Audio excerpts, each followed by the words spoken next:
ماں باپ کسی لالچ کی وجہ سے آپ کو نہیں پال رہے، آپ کی خدمت کسی لالچ کی وجہ سے نہیں کر رہے۔ مجھے اچھی طرح یاد ہے، ایک بھائی نے اپنے گھر بلایا کہ بیٹے کی ولادت ہوئی ہے، ہم ان کے گھر گئے، انہوں نے بیٹے کے جب اوپر سے کپڑا ہٹایا، اس بچے کے دونوں ہاتھ نہیں تھے، وہ اسی طرح پیدا ہوا تھا۔ بچہ پیدا ہوتا ہے، ڈاکٹر ماں باپ کو بلا کر کہتا ہے اس کو ایسی بیماری ہے کہ یہ بچ نہیں پائے گا، اسے انگلش میں کہتے ہیں کنجینیٹل ڈس آرڈرز، ٹیٹرالوجی آف فیلٹس ہوتا ہے، دل میں سوراخ ہوتے ہیں بچوں کے، تھیلیسیمیا ہوتا ہے، بچے کو خون چڑھتا رہے گا اور آخرکار بچہ دنیا سے چلا جائے گا۔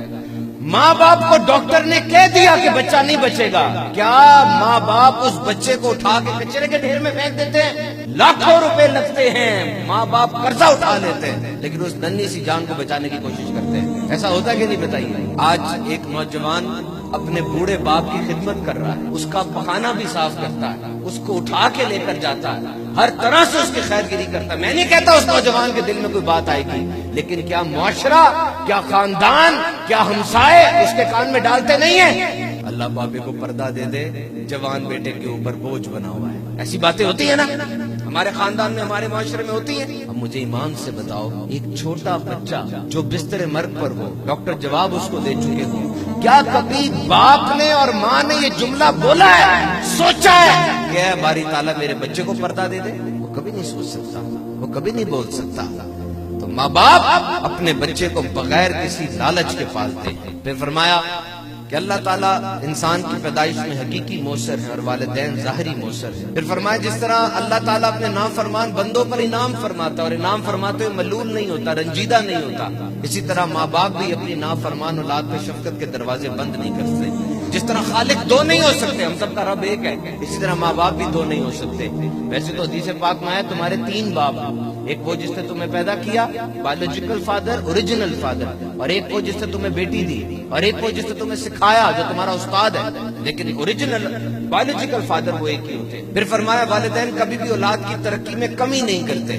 بڑا ناز ہے آپ کو اپنے کاروباری دوست کے اوپر، بڑا ناز ہے آپ کو اپنے یونیورسٹی کے دوست کے اوپر، میرا فلاں دوست بڑا اچھا ہے، بڑا زبردست ہے، میرا بڑا لائل ہے، میرا بڑا وفادار ہے۔ جب آپ کی کوئی اچھی بکری ہوتی ہے، جب آپ کو کوئی اچھا گاہک مل جاتا ہے، اس کے چہرے پہ بدلتے ہوئے تاثرات نہیں دیکھتے آپ کے سامنے والا دوست آپ کی تجوری پر ہی نظر رکھتا ہے کہ آج اس کی تجوری میں کتنے پیسے گئے۔ سکے بھائی کے گھر سے تعویذ نکل رہے ہوتے ہیں، ہوتا کہ نہیں ایسا؟ بتائیے، اگر آپ کے نمبر اچھے آ جائیں کسی امتحان میں، وہ دوست جس کو آپ سب سے پکا دوست کہتے ہیں، اس کا چہرہ کیوں مرجھا جاتا ہے؟ اور اب ذرا اس کے بارے میں سوچئے کہ جب آپ گھر سے نکلتے ہیں کاروبار پہ جانے کے لیے یا جاب پہ جانے کے لیے، وہ دروازے پر بیٹھ کے تسبیح پڑھ رہی ہوتی ہے، اللہ میرے لال کو جلدی خیریت سے واپس لے آنا، اللہ دہشت گردی کے حملے ہو رہے ہیں، میرا لال کسی حملے میں مارا نہ جائے، اس کو ہلکی سی گزند بھی نہ پہنچے۔ وہ کون ہستی ہے؟ ماں اور باپ کے علاوہ کوئی نہیں ہو سکتے میرے میٹھے اسماعیل بھائیوں۔ والدین کی اطاعت ہر مذہب میں لازمی ہے،